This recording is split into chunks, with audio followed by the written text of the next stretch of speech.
Son dönemde bence Türkiye'nin özellikle savunma sanayisinde gelişmesi Amerika'yı telaşlandırmış olabilir.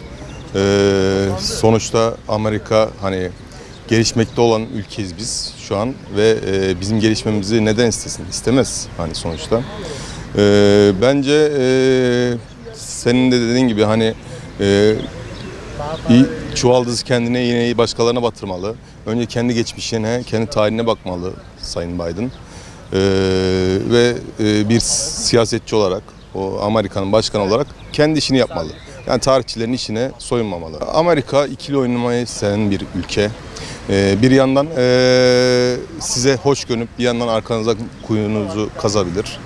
Hani Amerika'ya çok güvenmemek lazım çünkü bu zaten bir siyaset. Hani herkes kendi ülkesinin çıkarlarını düşünür. Onlar da hani kendi ülkesinin çıkarı varken Türkiye'nin çıkarını düşüneceğini düşünmüyorum. Tabii bizim zararımıza olan bir şey. Hani NATO müttefikimiz diye görünebilir Amerika ama Amerika el altından bizim düşmanlarımıza verdiği destekle bize çok zarar vermiştir. Yani buna karşı önlemler alınmalıdır. Yani bence incirlik kapatılabilir. Kapatılması iyi olur diye düşünüyorum. Hani bir karşılık olarak kapatılabilir. Konuları çok detaylı araştırırsak kimin soykırımcı olduğu belli. Ama buna biraz kaba mı olur bilmiyorum ama it yürür, kervan yürür diye bir şey söyleyeceğim. Atalarımızın güzel sözlerinden bir tanesi. Bunu söylüyorum ve çok da fazla üstünde durmuyorum çünkü gerçekten it yürür, kervan yürür yani. Türkiye'nin güçlenmesi diyelim buna, bazı anlaşmaların sona erecek olması diyelim. Türkiye'nin hava savunma anlamında çok güzel yerlere gelmesi diyelim. Ekonomik anlamda hala boğuyorlar ama hani Türkiye'nin kalkınmasını önlemek diyelim.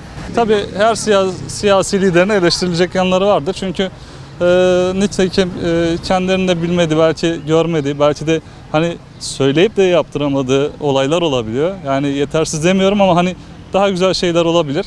Siyaset böyledir çünkü eleştireceğiz ki daha iyisini, daha iyi hizmet alacağız. Tehdittir ve ben bundan dolayı bir Türk vatandaşı olduğum için İncirlik üssünün burada olmasından utanıyorum yani.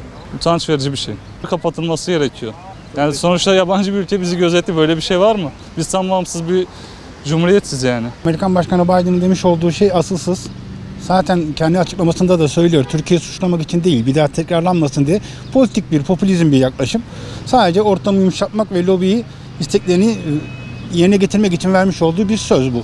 Müttefikimiz gibi gözüken Amerika'nın ülkemizi suçlamasının sebebi seçim sırasında Biden'ın Ermeni lobisine vermiş olduğu sözdür. Aslında Türkiye'nin yapacağı tek şey burada Ermeni soykırımından çok bir Ermeni soykırımı var demesi bize çok fazla zarar vermeyecektir.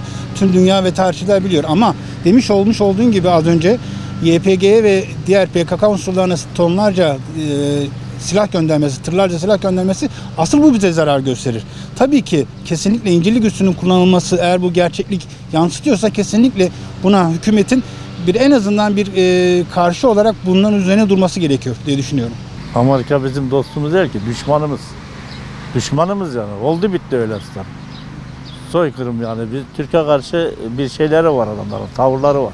Ama bize karşı şeyleri var adamların, bir kinleri var sanki. İncirliği kullandırılmaması lazım. Yani Amerika'ya karşı bir tepki vermesi lazım. Ya bizim Sayın Cumhurbaşkanımız tepki vermesi lazım böyle şeylere karşı. Bizim Türk vatandaşlarımızı eziyorlar.